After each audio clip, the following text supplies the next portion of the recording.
Scariest story you know that is 100% true.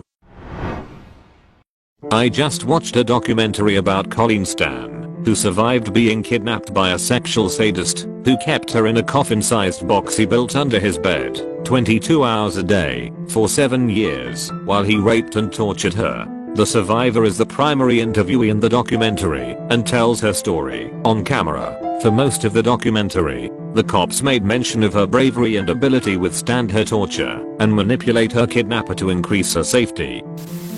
Last summer in my city, a 14-year-old girl was raped near a train station. After her abuser left her, she tried to get help and flagged down a vehicle and was raped a second time in the car of the man who stopped. 2 complete strangers raped her on the same day. It happened only a few miles away from my house, and I still think about it from time to time.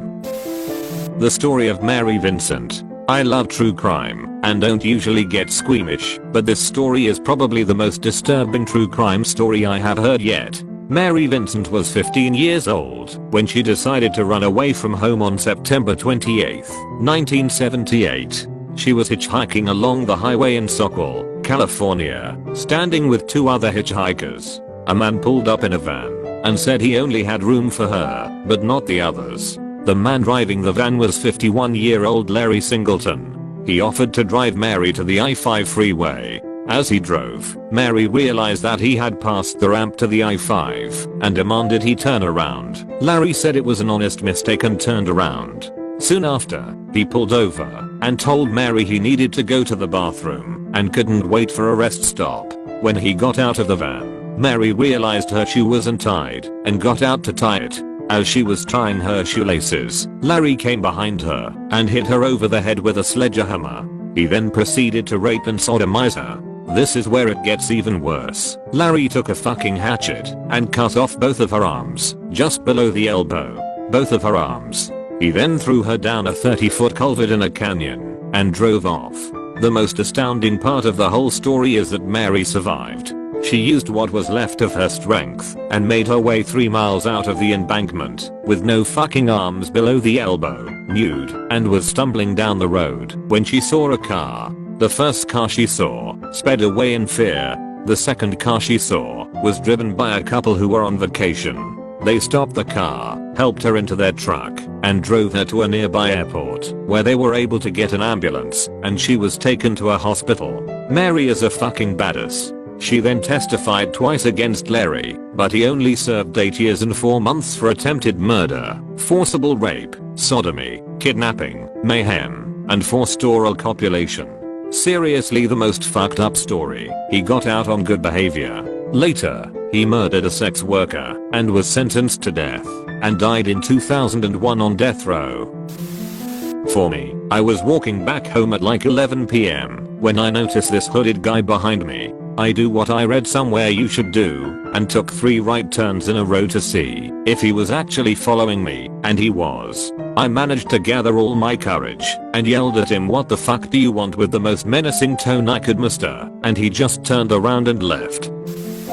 I work at a pizza place in Street Louis called Imo's. About 10 years ago, there was a guy who was a manager at our store named Michael Devlin. He abducted 2 children in total, but quickly got caught a few days after abducting the second child. The terrifying thing is that he had held the first child, who was 11 when abducted, captive for over 4 years, and pretended that he was his son.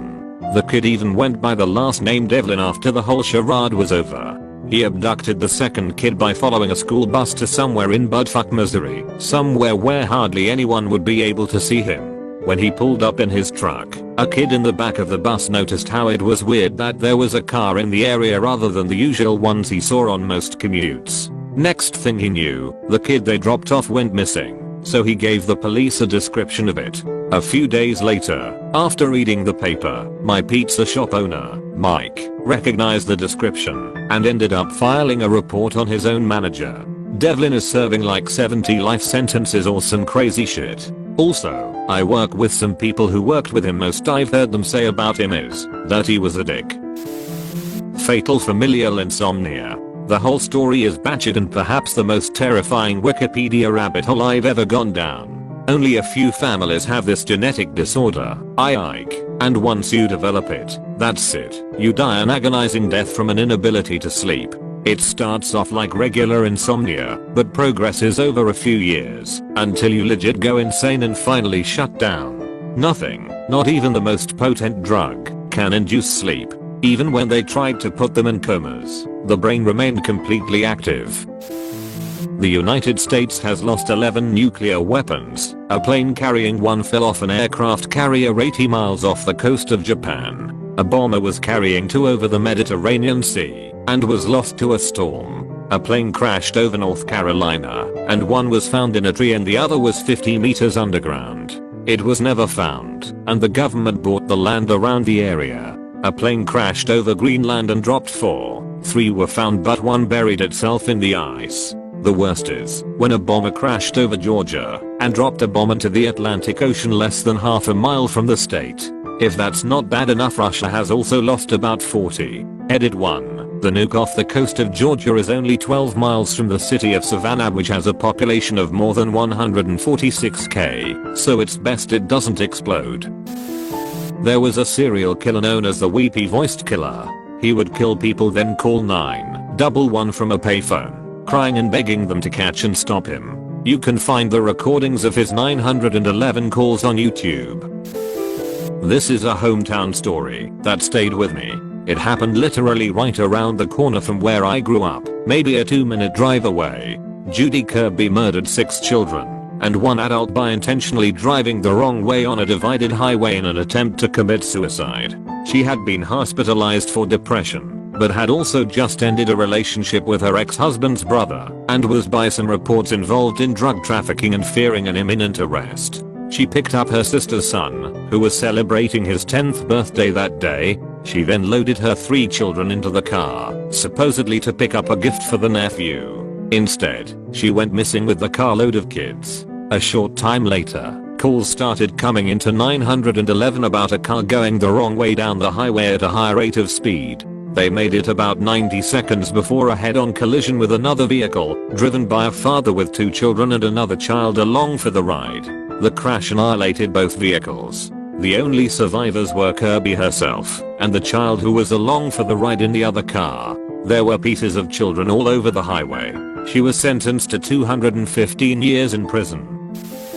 A relative of mine, distant, like 5th or 6th cousin I think, was a professional diver for an oil company. He would dive to check things below the surface at depths great enough to require mixed gas air tanks. He had a suit malfunction and had to be kept in one of those pressure chambers to slowly let the gases out of his body. While he was breathing through a sealed face mask, someone changed the tank at the end out, and a safety device meant to keep the air from being pulled back from inside the chamber to the outside, failed and literally pulled his lungs and stomach out through his mouth, killing instantly. My mother has the news article somewhere. This was in the late 80s I think, and happened off the coast of La Union in the Gulf of Mexico.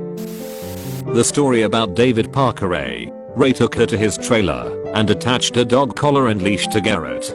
Garrett awoke, but blacked out several times during 2 days of torture and drugging. During this time, Ray noticed she was breathing and slashed her throat open. Thinking he had killed her, Ray dumped her on the side of the road near Caballo. She was later treated for her injuries at a local clinic. Neither her husband nor police believed her story. Her husband believed she had been cheating on him the night she was attacked. He filed for divorce, and Garrett relocated to Colorado. She was later interviewed on cold case files about her ordeal.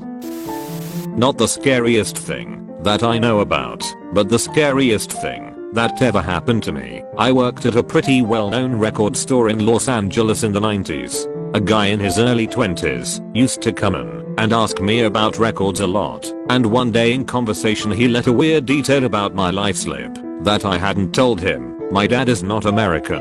I brushed it off, thinking my co-workers has mentioned it to him since he was such a regular. About a week later I was driving home and my car broke down. It was incredibly hot and I had to walk several miles to get to a payphone, which was outside an elementary school. I called a cab and hung up the phone, and after sitting a moment, it started ringing, so I picked it up. The person on the other end said, "Bad luck about your car. talk to me until your ride gets there." I hung up the phone, but it was definitely that guy. He had to have followed me from home, trailed me from the car, called the school to ask for the payphone number, and found a way to call me at that number. There weren't really cell phones at that time, but there was a gas station and a grocery store across the street, so who knows. I immediately quit my job and moved back in with my parents within 48 hours. I went in to visit old friends from work a few months later, and they told me the guy was arrested for kidnapping. FML.